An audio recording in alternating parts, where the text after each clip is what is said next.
Welcome to The Sample, a quick discussion of auditing concepts and terms that will help you do your work. Conducting an audit in accordance with auditing standards is no small feat, and I want to support you. We'll be referring to the GAO, IIA, and AICPA literature to bolster our conversations. Let's get started. In this episode, let's take a moment to identify some bad listening habits. We as auditors are there to listen. I think maybe that's where the word audit, like auditory, comes from.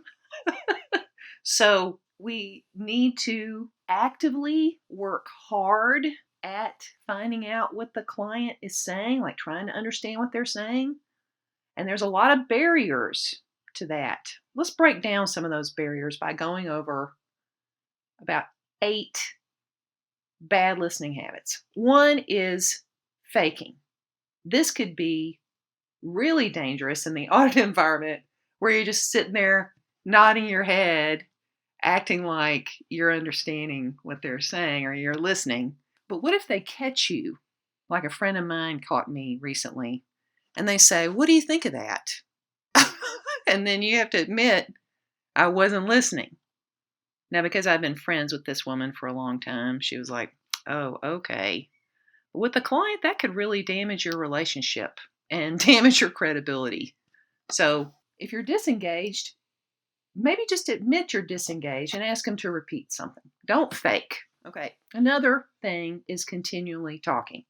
Now, the reason I had to fake with that girlfriend was because she talks and talks and talks and talks and talks. And my mind does wander because her stories are very long. You don't want to be that person. As a matter of fact, you're not supposed to talk much at all, honestly, because you're there to actively listen when having a meeting or an interview or any interaction with the client. Criticizing.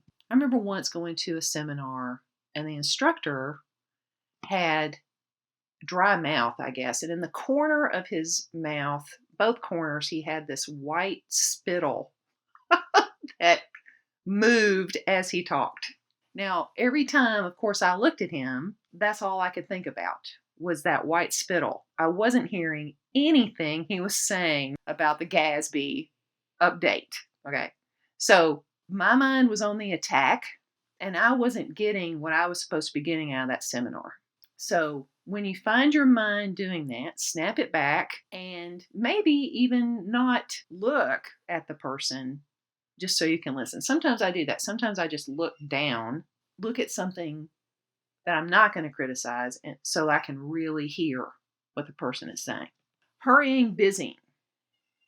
One of my relatives blows into the house and she goes, "How are you doing? How are the kids doing? How's your work going? What's going on with the house? How's your neighbor?" And she never stops to really hear, to answer the question. I never answer the question.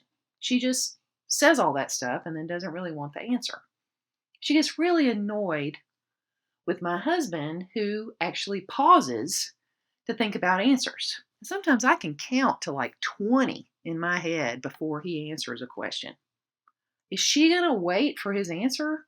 Oh no. And she thinks he's kind of stupid. And he's totally not. But she's so in a hurry that she doesn't give people time to answer. She's impatient. And what happens there is that the person she's talking to, a la my husband, completely shuts down and just doesn't talk to her at all, doesn't even bother. You definitely do not want that in a client relationship. Okay? So slow down, give them a chance to formulate their thoughts before they speak. That is a courtesy. Finishing someone's sentence. This is another version of hurrying, busying. So instead of waiting for the person to finish their sentence, you're too impatient to allow it, so you just finish it for them. And oh my, could this be dangerous in accounting and auditing? When you're interviewing someone, you could say, "Do you sign the purchase vouchers?" And they start and they go, "Well, and then you say, "Well, of course you do." And then you just check the box. I mean, that's an extreme example. But you could talk yourself right into something rather than letting them tell you what's so. So do not finish people's sentences. Doing one better. I went on this cruise once with my ex-husband. This sounds very high end, but it really wasn't. It was a really junky ship. We went on this bus tour with a couple of days on a cruise ship of Greece.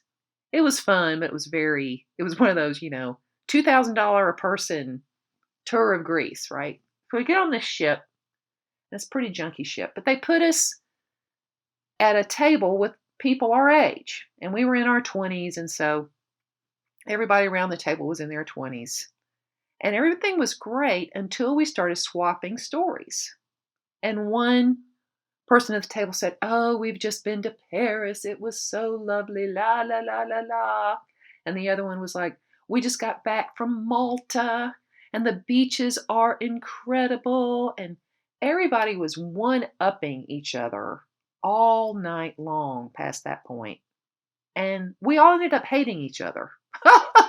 We didn't want to talk to each other at all for the rest of our journey, which was only another couple of days. But the next night, we didn't want to sit at the same table with these people. Okay? So if you're thinking of your response as the other person's talking, if you're thinking of, what am I going to say to make myself look great when they're finished with their story, then you're not really listening to their story. Just stop and explore their story. Learn something from them instead of trying to show how great you are by doing one better. Being bored. Yeah, it can be boring listening to the purchasing procedures, but you can be bored back at your desk later. You can yawn and have your eyes droop and lose your energy later. When you're interacting with the client, think perky, think high energy, think, I am fascinated with you. That is going to leave the client with a feeling that they are appreciated, honored, and they're going to have a warm, fuzzy feeling about you. You know what? That's most of the battle. Because when you get back from your interview, you're going to forget some of the stuff they said. Maybe you didn't jot it down. Maybe you didn't quite understand it. You didn't think to ask the question in the moment. And if they have a negative attitude towards you, then they're not going to want to help you. So sit at the edge of your chair. Sit up straight. Have your eyes open. Show some energy. Smile every once in a while. Once I taught a webinar that was supposed to be interactive. It was for this big continuing education company, and they made it look like it was a news program a la 2020, where they were interviewing me about something. And the interviewer was off camera while I was talking, and vice versa. When she'd ask a question, I'd go off camera. When she was off camera, she was literally taking a nap. It was kind of scripted. She'd ask a question, and then she'd close her eyes and just sit there bored. And then on the other side, I was supposed to respond to her in some kind of, high energy fashion while she was sitting there sleeping. It was one of the hardest things I've ever done, watching someone as I'm talking falling asleep. So no, show the energy, give them your energy. You can be nappy and yawny when you get back to your desk. And then the last one is interrupting. That's kind of like finishing a sentence, but even more obnoxious, where you, again, have gotten impatient. You want to say something instead, and you interject in the middle. Now, of course, if you get in with someone who's just, they've been talking for an hour straight and still haven't got to the point, you're going to have to interrupt. But it's rare that happens. So just wait until they're finished. And then naturally, say your next thought or ask your next question. I hope those thoughts helped you to identify maybe some of the habits you have, and we all have these habits of not really listening. Remember, listening is active. It's hard, but it's your job when interacting with the client to work hard at listening. And that wraps it up for another episode of The Sample. True to the nature of a sample, we didn't talk about everything, so you've probably got questions.